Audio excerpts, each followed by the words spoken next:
This is KOOP HD1 HD3 Hornsby, radio for people, not for profit. Welcome to Volumes, the Austin Public Library radio show. Each week, we explore how your library is more than books. The library is knowledge, technology, and inspiration for our community. Hi there. Welcome to the show. I'm your host today, Kanya Lyons, and we are celebrating Women's History Month and International Women's Day, which is tomorrow, March 8th. Today, we're talking to one of the Austin Public Library's influential female role models, Mindy Reed. Hi, Mindy. Hi, thank you for having me. Thanks for being on the show. And you are a librarian and the founder and manager of the Recycled Reads bookstore, and so much more than that. I wear many hats. Many hats. And you're also an inspiration to young, aspiring women, I think, for me anyway. Well, I don't know if I'm young. That's very kind. Thank you so much. So let's get right into the meat of this. In 2015, the Library Journal named you as one of the year's best library innovators for the creation of the Recycled Reads bookstore. So let's start out with that. Where does your innovative spirit come from? Well, I think I was very lucky that I was, my father was actually the first feminist I ever knew. Oh, right. And came from a family of all girls, and he wanted us to be very independent and take on the world. And so I think that because my parents encouraged us to go out and explore and find the world, that I was able to do that. I've been involved in the music scene and the theater scene and the writing scene and in the technology world, which also has a lot of creativity involved in that. And so I think because I've been exposed to innovators throughout my educational professional career, that's kind of inspired me to go out there and take those chances and try some things. Absolutely. Can you talk a little bit about that background? So you didn't start out in your career as a librarian. I understand you started in the tech field, right? That's right. I started in the high-tech field in the late 80s, early 90s. It was one of those things, when you get a degree in a fine arts discipline, you find out pretty quickly how difficult it is to find, steady work in those fields. I'm sure people around here at this radio station know about that. So what was your degree in then? So I started out as a music major. I was a voice major. And I ended up getting a dual degree in music and business. And smart. By happenstance, was able to get a job in the purchasing field. That got me into the high-tech world, and that's when I got into working for high-tech companies here in Texas, which I learned a lot. I got to travel the world doing that because I was doing negotiations with people from Europe and Asia. You were like a high-powered executive, right? Yes. I was I was a director level. Nice. And I loved it. And I got to spend time. I was an expatriate in Ireland, and I got to start a facility in Ireland for one of the companies I worked for. So that's really kind of where I got my experience that I believe helped me to do the Recycled Reads project, which we can talk about in a little while. But the other thing that I think kind of ties into the topic of what we're talking about today for women is at the end of the 20th century, beginning of the 21st century, what a lot of women were discovering is, there's a stage in your life, you graduate from school, maybe you get married, you have kids, you raise your kids, you have your first career, and then all of a sudden, you're in a new place in your life. You're in your 40s, you're in a new place, and then it's like, okay, what do I want to do now? Our grandparents, if they lived to 50 or 60, that was a big deal. But now people are living 80s, 90s, longer. And so I think we are in this phase, which I'm very encouraged about, where you get to have multiple careers through your adult life. And so that, for me, was my husband asking, well, what do you really want to do? And I was like, I want to get paid to read. And they're laughing here. Is that DJ what knows. librarians get paid to read? Really? So let me just set the record straight. Librarians do not get paid to read. That was, sorry. We get to do wonderful stuff. We get to have wonderful interactions, but reading is not one of the things that we get paid for. But I did meet somebody while I was at UT getting my MLIS who was a back of book indexer, and I got to apprentice with her, and I learned how to do back of book indexing. And so Can you tell me what that is? Decode that for me. What is back of book indexing? So when you get a nonfiction book and you're reading about something, you're like, oh, maybe you're reading about Native Americans, and you're like, oh, I really want to know something specific about the Navajo. You flip to the back of the book and you find, oh, Navajo is on page 217. Gotcha. So there are people that do that. It's not really all just done by computers. And so I learned the skill of indexing and editing, and so I was able to also develop some things in my life that allowed me to earn a living while reading. Fantastic. So yeah, let's do both. And be a librarian. And found recycled reads. Awesome. And I don't tap dance.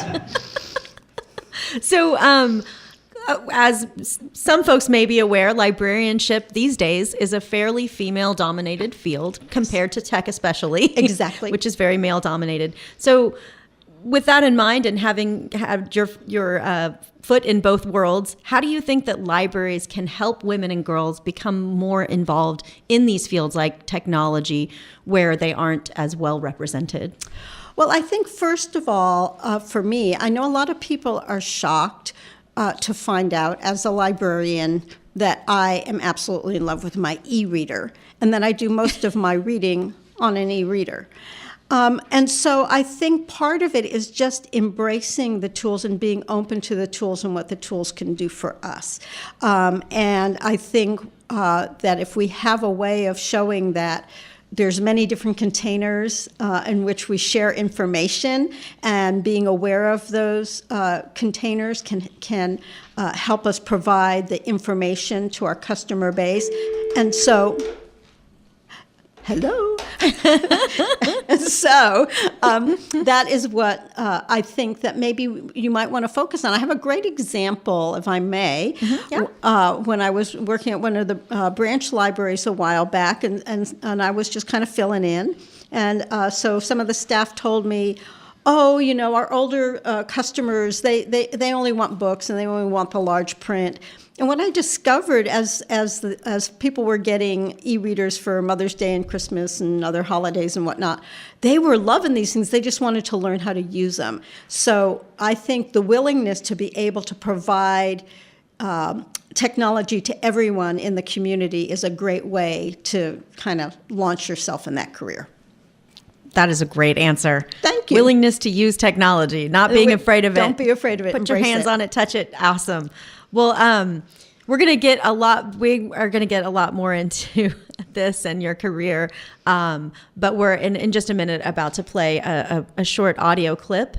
And then we'll get right back into this. If listeners are just now joining us, this is Volumes, the Austin Public Library radio show on Co-op 91.7 FM and streaming at koop.org. And the audio clip that we are about to listen to is a local poet named, it's from episode 5 of the library's oral literature podcast, and it features E. Kristen Anderson.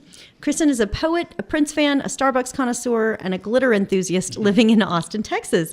She's been nominated for the Pushcart Prize and Best of Net Kristen Writing. Best of the Net. Kristen co-edited Dear Teen Me anthology and is editor of Hysteria, Writing the Female Body, and Come As You Are, an anthology of writing on 90s pop culture. So after this audio clip of Kristen reading her poetry, we'll continue our conversation with Mindy Reed. This is E. Kristen Anderson. I wanted to read what is kind of a eulogy to Prince, and it was published in Barrel House online. This is called How to Be What the Lightning Sees. Be taller than you are. Those pictures in their frames have never been more than flat black, white, color, not color. Be taller because you are taller. The birds know who you are. Say your name. Say it out loud. Say it with every chord you play and every note you sing and every whisper in the dark to your lover or friend. Say it because it is yours and only yours. The beautiful ones are not who you think they are. They are not who they think they are. They are not the glitter, the grace, the lightning. Know that every day that the sun rises is a sick irony. It sets, and that too is irony. It is your face catching heat, catching cold, catching your own words or some other words or any words slick into your skin. Drop the bass. Touch my shoulders where I collect freckles, all the places I shouldn't have been, hip to hip with a stranger in the emergency exit row. In the emergency room, talk, ravish, praise, craze, liberate my mind. Kill me with that lance of a song, kill me with that drum machine, kill me with that smile that knows everything the human eye could even picture perceiving. Let the rain fall down, down. Make a basket with your fingers. Give a voice a push with your palms. Walk away and watch the grace be grace. Write a new song. Write everything. Stand back. Stand back. Remember that extra time. Remember it because it was never yours. I want to leave you with something warm. I want to leave you with something warm. I don't want to leave you. Even when the winter does you cold, breathe in a sigh so deep you fall backward. Here is my vein. Here is your needle. Find the turntable and spin. This is possibly my favorite poem to read from Pray, Pray, Pray, poems I wrote to Prince in the Middle of the Night, which Pork Belly Press published in 2015. Tonight, that thick sound of drums hits me in the chest again. I hope you're still there, waiting in a well-lit corner, okay, remembering. I find myself aging, out of time, writing in dreams instead of parties. Tonight, my body is a thick drum. Years split open like a greatest hits album, and I'm sucked inside. Remember the sun? Leaves rustle and pretend to be new. I step on acorns and revel as they crack beneath my boots. Your guitar runs straight through me. I worry that I am a specter. Here I am to haunt my own future, that falsehood that I still cannot endorse. Every minute I let drip into the neatly paved road feels wasted. I feel wasted. High on afternoon sun, I crash like an addict and try to feel your words, tucked in with incomparable buzz. Bees live inside me, venom like honey in every vein. These hours, how to explain loneliness to a creature who lives to create and to defend and to die. Let's look at blossoms like a butterfly would, see the colors that she would see. What must it be like to sip from blooming aster? And does it matter, even if you are small and adored? I find myself quiet. Time does end, and I am simply waiting for a sign. The sun comes up again, and my cool wraps fear in a tight package to leave on someone's doorstep. I know you believe in angels. Maybe that's enough. I will believe in bees and butterflies and red lipstick and the American dream. Maybe that's enough. I photograph the El Camino park next door. Maybe that's enough. I sit on the front stairs and watch the neighbors go by. They see so much. I'd rather stay at home. But dancing, that's important too. It's heavy like a drum, like the guitars winding together, laced, reaching for angels, those butterflies. I lay down. I rest. I hold your words tightly in each fist and hope I will never let go. My name is Blair Parsons, and I'm a librarian at the Central Library. Each week I highlight a few programs for adults that are happening around the Austin Public Library. Our full list of programs may be found on the library's events calendar. March 10th, the University Hills Branch Library will host Perler Bead Saturdays. We'll use perler beads to create mosaics and designs that can be transformed into pop art, pictures, coasters, magnets, and more. With a little bit of creativity, patience, and a regular household iron, perler beads are a fun way to get creative. Beads and iron supplied. Perler Bead Saturdays is from noon to 4 o'clock, Saturday, March 10th at the University Hills Branch Library. Monday night, March 12th, Michael Fracasso sings and cooks at the Central Library. One of Austin's most notable singer-songwriters, Michael Fracasso not only has a distinctive tenor and writes compelling songs, but he is also the author of some tantalizing Italian dishes that are included in his cookbook, Artist in the Kitchen, A Brief Autobiography in Food. In this appearance, he combines the two things he does best, perform songs and create in the kitchen. The program begins at 7 o'clock p.m., Monday, March 12th at the Central Library.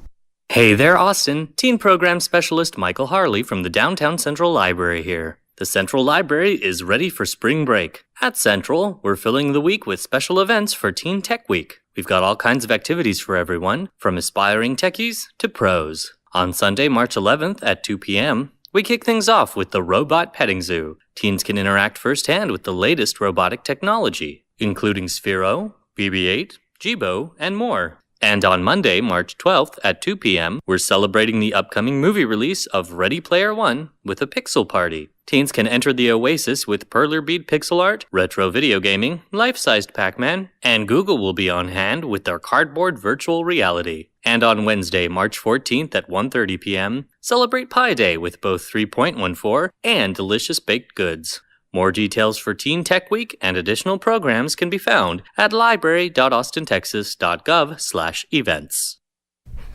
This is Ann Minner, Managing Librarian at the Old Quarry Branch. I get to highlight some information for children this spring break. Austin Public Library has so many things planned for spring break, there is surely something for everyone. Just as an example, an early literacy playgroup meets Monday, March 12th at 11 a.m. at the Housen Branch. The Sapeda Branch is showing Jumanji for its family movie night on Tuesday, March 13th at 4 p.m. The Willie Mae Kirk Branch is hosting a Lego Lab on Wednesday, March 14th at 3:30 p.m.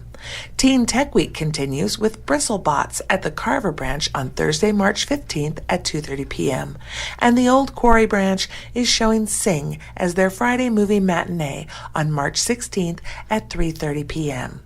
Lots more movies, programs, and events happening during spring break are at library.austintexas.gov/events.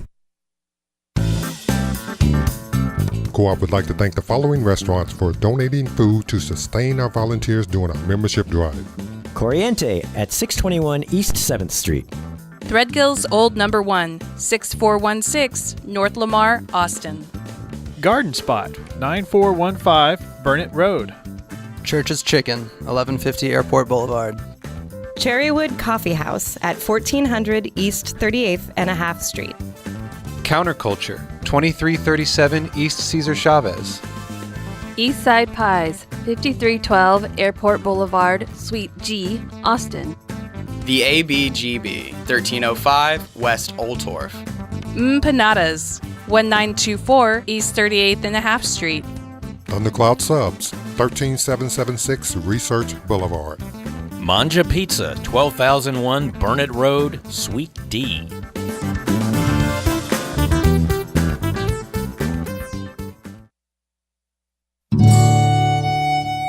You're listening to Volumes, the Austin Public Library radio show on Co-op 91.7 FM and KOOP.org. Radio for people, not for profit.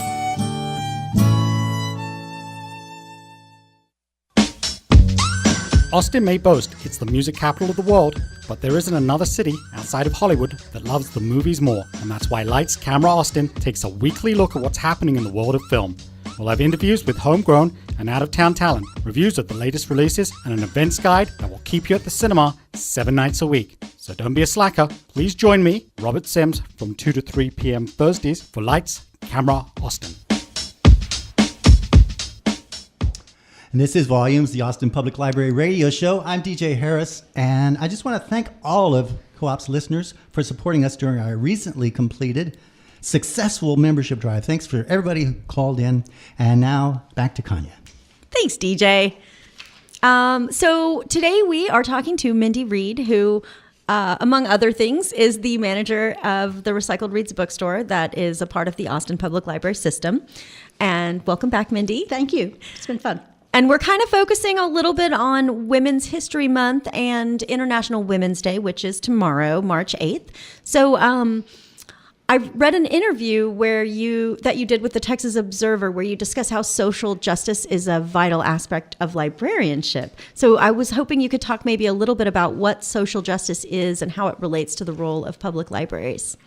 Well, I think people wonder, are libraries still relevant? And yeah, they really are, because they're the place in the community that's open to everyone.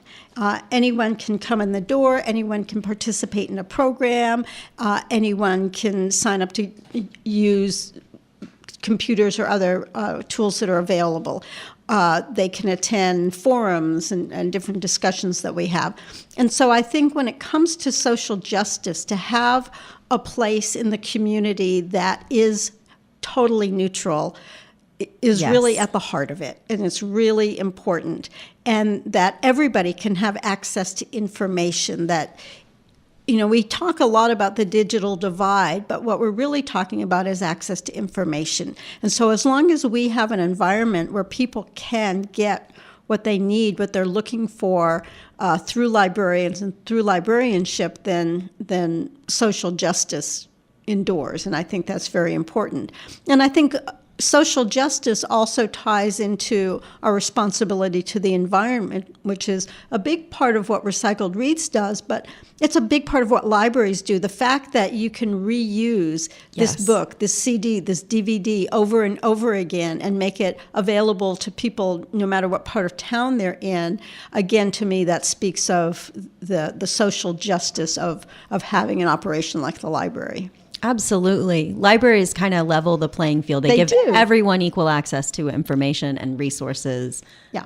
And that's super cool. Yeah, I think. it's very cool. It's the best. And I guess, I don't know that we actually went into it, but can you talk briefly about how Recycled Reads keeps materials out of the landfill? Right. So a big initiative of Recycled Reads is supporting the City of Austin's Zero Waste Initiative, and we do that by making sure that materials that either weeded from the library collection, deaccessioned from the library collection, or donated to the public do not go in the landfill. So we give extended life to materials that have been used in the library by making them available to for people to get when they come to our store, and also working with responsible recyclers to make sure that nothing goes in the landfill. So that's a big part of what we do there as well. And then we host programs. We just celebrated our 9-year anniversary last Saturday. Congratulations. Yay.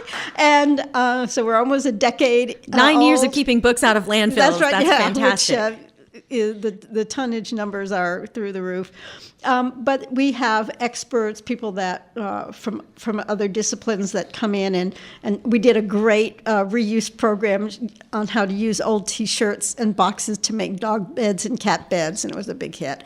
So we have things like that as well. Oh, fantastic. Well, so getting back to kind of this focus on women's history, and can you talk about